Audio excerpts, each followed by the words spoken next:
Et bonjour à tous, bonjour à toutes, bienvenue dans ce nouveau numéro d'Avanti Nice. On est très content de vous accueillir, d'autant plus que c'est le début de l'aventure européenne pour l'OGC Nice avec ce barrage d'Europa Conference League face au Maccabi Tel Aviv. Pour cela, on a la chance d'avoir avec nous un expat, un membre éminent de la session Tel Aviv, c'est Ilan. Salut Ilan, comment ça va? Salut à tous, ça va et toi?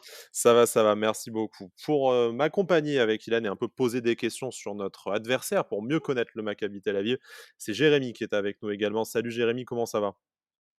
Salut Sky, salut Ilan et salut à tous. Bah écoute, on va parler de Nice en Coupe d'Europe et de notre premier adversaire. J'espère pas le dernier, donc hâte de parler de tout ça.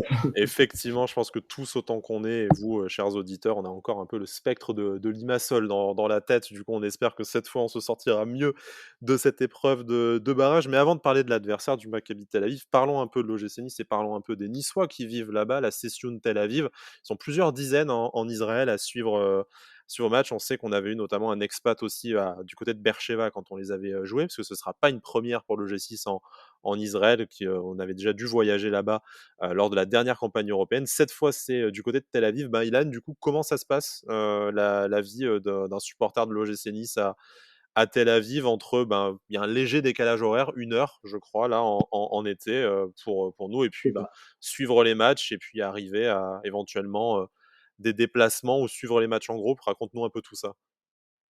Bon bah écoute, alors pour commencer, par le commencement, c'est vrai que bah, nous on existe, on a créé notre session il y a à peu près 5 ans, je crois en 2017.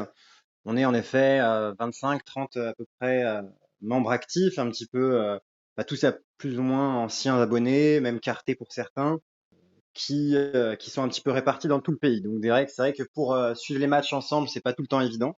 Pour ce qui est donc de suivre les matchs, c'est vrai que en ce qui concerne donc Israël, on a eu en effet le match à Beersheva il y a 2 ans de ça, je crois. Malheureusement, c'est tombé en plein pendant la crise du Mm. coronavirus. Le match était à huis clos et c'est vrai qu'on n'a pas pu se faire ce match qu'on rêvait tant. Donc ça a été une première grosse déception. On Il y a en a eu eu une autre une après. deuxième déception avec la Ouais. finale de la Coupe de France aussi, puisque le gagnant devait jouer contre le Paris Saint-Germain à Tel Aviv. Pour le trophée des Donc champions, deuxième effectivement. désillusion. On a failli en avoir une troisième suite aux événements un petit peu compliqués ici. Heureusement, ça se fait et enfin on va pouvoir voir un match. Il y en a qui attendaient à ça depuis une vingtaine d'années, pour te dire. Donc c'est quelque chose d'assez extraordinaire pour nous et on arrive à mobiliser un petit peu tout le monde ici, les amis, la famille, les membres, un petit peu tout le monde et on va être une bonne centaine. Bon, c'est chouette ça. Est-ce que ça risque, alors on connaît assez mal, on imagine que c'est quand même un public assez chaud, hein, c'est un public méditerranéen de toute façon. On a peut-être davantage de chances, remarque, d'aller jouer en Israël qu'en Grèce, mais à quoi vous pouvez vous attendre, vous qui allez être dans le parcage visiteur peut-être, et les quelques dizaines peut-être de supporters qui feront le déplacement de Nice jusqu'à Tel Aviv dans cette rencontre? Est-ce qu'en tribune, on va prendre la misère? Est-ce que malgré tout, on va réussir à exister un peu? Alors, il y a un COP ultra un petit peu comme dans tous les stades, évidemment, Forcément. comme parmi tous les clubs. Les champs sont suivis, en effet, dans tout le stade, par toutes les familles, les lambdas, comme on dit. Et donc, c'est vrai que oui, on risque clairement de se faire bouffer par les 25-30 000 personnes qui supporteront le Maccabi Tel Aviv. Le stade est légèrement moins grand que celui de l'Alliance Riviera, mais on fera tout pour exister, au moins qu'on nous entende un petit peu. Ouais, moi j'avais une première question justement, c'était un petit peu concernant le niveau du championnat israélien. Alors c'est vrai que quand on suit pas mal le foot, on connaît quand même déjà les clubs du Maccabi Tel Aviv, du Maccabi Haïfa, et bon pour nous un petit peu plus l'Hapoel Beersheva. Et ma première question, c'était un petit peu, est-ce que tu pourrais nous dire le niveau du championnat comparé, bon, pas aux 5 grands championnats européens, mais plutôt à des championnats tels que la Belgique, la Suisse, le Danemark par exemple. Est-ce que tu penses que c'est plutôt de ce niveau-là, par exemple, ou pas? Ouais, c'est quand même assez faible, hein. C'est-à-dire que même les meilleures équipes du championnat israélien, je pense pas qu'il fera mieux qu'accéder au ventre mou hein, de Ligue 1, peut-être un top 8 maximum. Euh, Maintenant, c'est vrai que le niveau en soi est assez médiocre. C'est vrai que les joueurs ne sont peut-être pas forcément tentés de venir ici en Israël, comme ils seraient tentés peut-être d'aller en Belgique ou en Suisse, avec une proximité un petit peu plus importante avec les championnats du top 5, du Big Five. Donc en effet, ouais, le championnat est assez médiocre, assez catastrophique. Je vais être tout à fait honnête. J'ai vu des matchs où on se demandait si c'était pas de la cinquième division française en plein championnat de Ligue 1 israélienne, quoi. Donc clairement, ça joue un petit peu à notre avantage, puisqu'ils sont peut-être pas forcément habitués à avoir des adversaires d'un tel niveau. D'accord. Parce que c'est vrai qu'ils ont souvent, comment dire, c'est vrai que c'est dans les noms que j'ai cités, les deux clubs Maccabi et l'Hapoel Beersheva, ils sont quand même habitués C'est ça. au parcours européen, on va dire. Donc, d'ailleurs, j'ai vu que le Maccabi Tel Aviv avait fini quand même premier il y a 2 ans, je crois, deuxième il y a Exact. 2 ans et troisième l'année dernière. Et c'est vrai que d'un point de vue européen, on entend quand même assez souvent ces noms-là. Donc, c'est d'où ma C'est question. ça, il y a trois clubs ici qui contrôlent un petit peu, qui dirigent le championnat israélien. Il y a forcément le Maccabi Tel Aviv, qui est le club assez prestigieux, glorieux, qui est le club numéro un en Israël. Un petit peu plus compliqué ces 2 dernières saisons, mais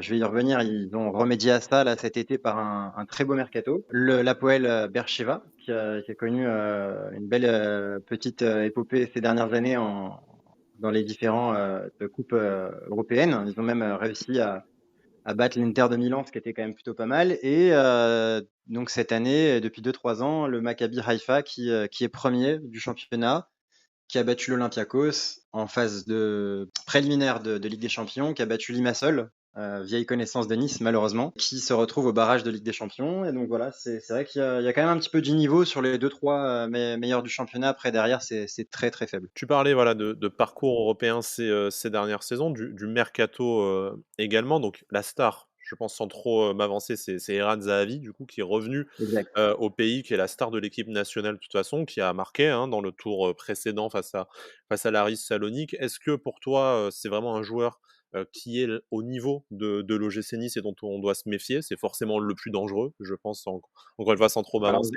Mais est-ce que voilà, c'est il, vrai. il sort vraiment du lot par rapport à tous les autres? Est-ce que malgré tout, il y a quelques autres joueurs dont on doit se méfier? En fait, à quoi on doit s'attendre avec cette équipe? Un peu comment elle joue, dans quel système? Est-ce que c'est nous qui allons devoir faire le jeu? Voilà, un peu présentation Mm. générale de Ok. l'adversaire et de ce à quoi on peut s'attendre jeudi au coup d'envoi. Alors, pour commencer avec ta première question vis-à-vis de Xavi, en effet, ça va être c'est la superstar du football israélien depuis de longues années. Seul petit défaut, seul petit problème, il a quand même 35 ans. Il faut le rappeler. Il commence à se faire un petit peu vieux, donc c'est sûr que quand on joue devant, un petit peu de fraîcheur ne fait pas de mal. C'est vrai que il revient aussi de blessure.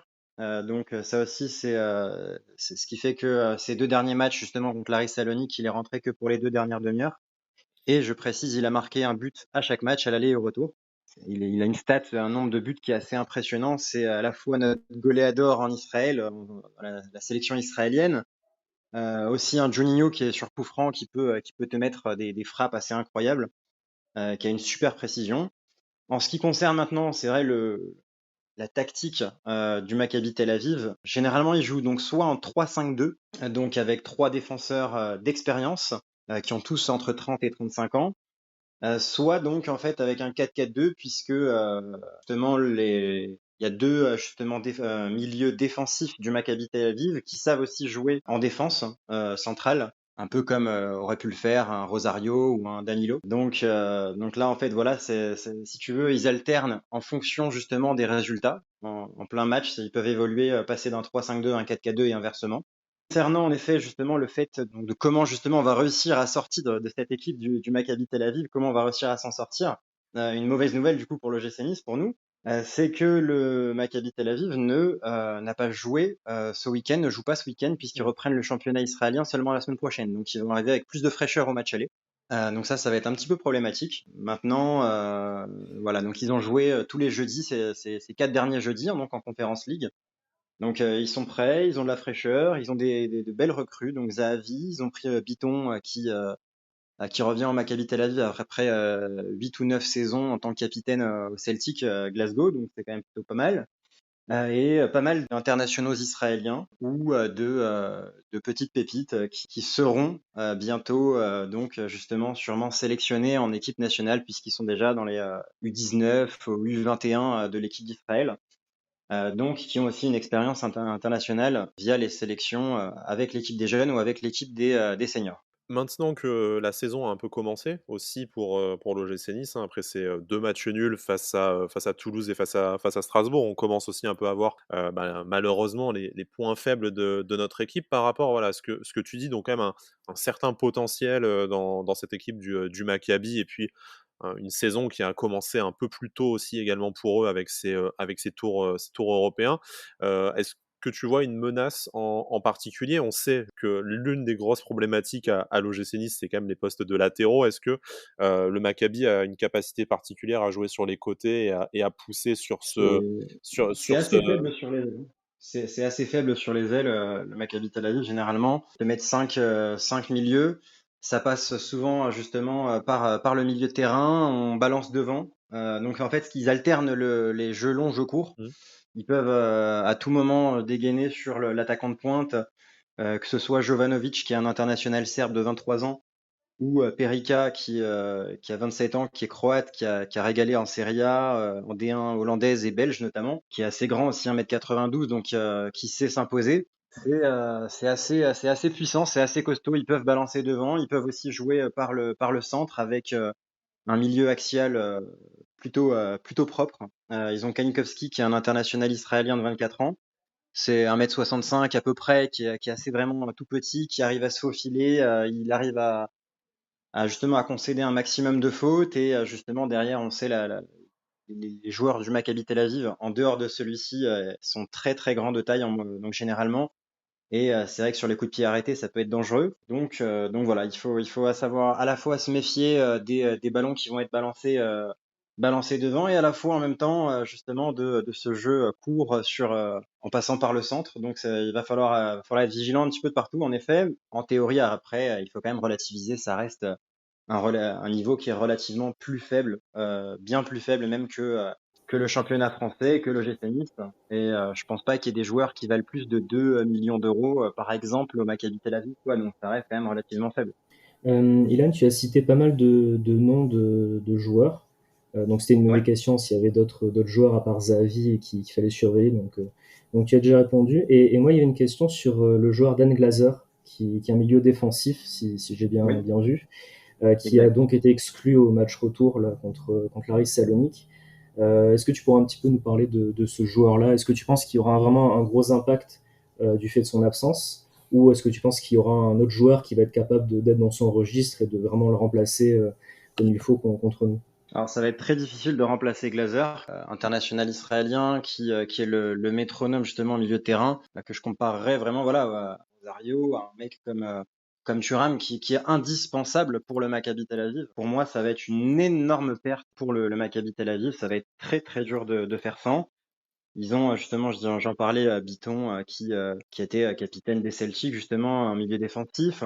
Il y a une recrue hollandaise, Van Overheem, qui a joué, si je dis pas de bêtises, à Alkmaar, justement, en D1 hollandaise, qui est pas mal aussi, qui a été recruté cet été, qui a montré pas mal de choses. Mais encore une fois, oui, ça va être très difficile.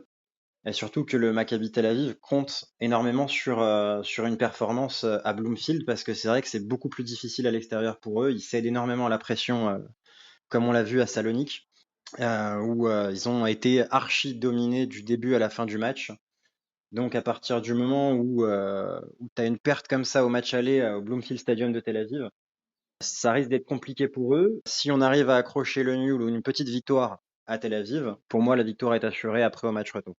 J'allais te demander du coup, comment est-ce que tu vois cette double confrontation? Donc on a un peu parlé du terrain et des forces et des faiblesses en présence pour les 2 équipes, mais j'allais te demander en fait l'OGC Nice peut-il avoir, l'ambition d'aller carrément chercher une victoire, qui mettrait dans les meilleures dispositions avant le retour le 25, à l'Alliance Riviera? Ou est-ce qu'en fait au final, comme tu le disais, un match nul, ce serait déjà un bon résultat, considérant, voilà le long déplacement aussi que ça entraîne pour l'OGC Nice qui joue en ce moment Ouais. le week-end et en fait, après, sans dire que forcément la victoire n'est jamais assurée, mais de dire qu'après, faire le taf, à la maison, sera largement à notre portée. Alors en effet, ça va pas être une mince affaire. Maintenant, il faut évidemment y croire. Maintenant, en ce qui concerne le Maccabi Tel Aviv, les 4 premiers matchs de la saison, donc les 4 matchs de Conference League, qu'ils ont eu à effectuer. Ils n'ont pris que 2 buts et ça a été un but sur penalty et un but avec sur une action rapide, 3-4 touches de balle,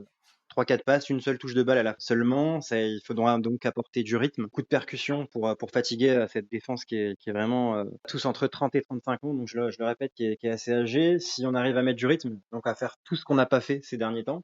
J'allais dire, ça serait quand même une révélation là, du coup, parce qu'à part, C'est ça. à part C'est faire tout ce qu'on Rarechilier, n'a pas fait jusqu'à présent, c'est apporter un maximum de poids devant et jouer une touche de balle, lancer sur en effet un maximum, les fatiguer, les épuiser. Et c'est vrai que là, quand on a vu par exemple ce qui a été proposé dernièrement, c'est un petit peu compliqué avec beaucoup de possessions assez stériles. Et c'est tout ce qu'il faudra peut-être pas faire justement. bon, écoute, sans se faire peur, on est prévenu au moins et on ne doute pas que Lucien Favre le soit également. Ouais, j'aurais juste aimé rebondir sur certaines choses dont tu as parlé. Tu disais que par rapport au match contre l'Aris Salonique, ils avaient beaucoup subi et que là, justement, il fallait qu'on mette beaucoup de rythme. Alors, outre l'aspect tactique dont tu nous as parlé de cette équipe, comment elle réagit par rapport... est-ce que c'est une équipe qui va beaucoup emballer le match, qui va mettre beaucoup d'intensité? Parce que c'est vrai que ça, nous, on a un petit peu de mal avec les équipes qui arrivent souvent à emballer le match à domicile souvent. Est-ce que tu penses que c'est une équipe qui va arriver à le faire et notamment sur tout le match? Et est-ce que mentalement, c'est plutôt une équipe qui est très forte? Ou est-ce que justement, si on commence à vraiment à avoir le pied sur le ballon, à les mettre en difficulté, à mener au score, est-ce que c'est une équipe qui va plutôt tendance à avoir du mal mentalement et qui va un petit peu s'écrouler au fur et à mesure? Alors, au niveau mental, ils ont vécu plusieurs coups durs, donc ils avaient l'effectif pour accrocher justement une première place cette année, enfin l'année dernière en première division israélienne. Ils se retrouvent troisième. Ils ont perdu en demi-finale de la Coupe d'Israël. C'est une équipe qui mentalement craque, comme on l'a vu justement à Laris encore une fois, où ils n'ont pas voulu faire le jeu. Ils se sont contentés de faire justement de l'attaque-défense et repousser, repousser, repousser. Je ne sais par quel miracle ils ont réussi à s'en sortir. Mais en effet, en fait, ils vont tout miser justement sur ce match aller à Tel Aviv, où en effet, ils vont être poussés par leur public. Et c'est là justement que tout va se jouer pour le Maccabi Tel Aviv. Je les vois mal faire une performance à Nice, encore une fois. De ce que j'ai vu, parce que moi j'étais au match aller au Bloomfield Stadium face à l'Aris Salonique, clairement, ça n'aurait pas été scandaleux qu'ils gagnent 5 ou 6-0 face à l'Aris Salonique. Alors qu'au retour, ça n'aurait pas été scandaleux que le contraire se passe aussi. C'était vraiment le jour et la nuit. Donc en fait, il suffira simplement de ne pas se faire bouffer au match aller, je pense, pour la clé, elle est là. Un match nul ou une victoire à Bloomfield permettra à l'OGC Nice, encore une fois, de l'emporter sûrement au retour à l'Alliance Riviera. Surtout que voilà, la Populaire sera de retour au premier anneau pour mettre une bonne petite pression et ils ont hors de ça les joueurs du Maccabi Tel Aviv. Donc ça devrait le faire, je pense. Si on devait se mouiller pour un pronostic, comment est-ce que tu vois se passer, soit le match aller en Israël ou le match retour à Nice? Alors, c'est difficile. Les Question pronostics, c'est piège toujours pour terminer. difficile. Euh, alors, soit un match nul, soit une victoire de l'OGC Nice, mais d'un but d'écart seulement à Bloomfield. Peut-être un petit un partout, je dirais. En plus, On c'est est un habitué score à au la un mode partout en ce depuis le début de début, saison, oui, donc voilà. c'est ça. Pourquoi pas reproduire ça encore une fois? Un partout, je dirais au match aller. Au match retour, ça risque de se décanter avec un 2-0 pour Nice au retour. Final 3-1.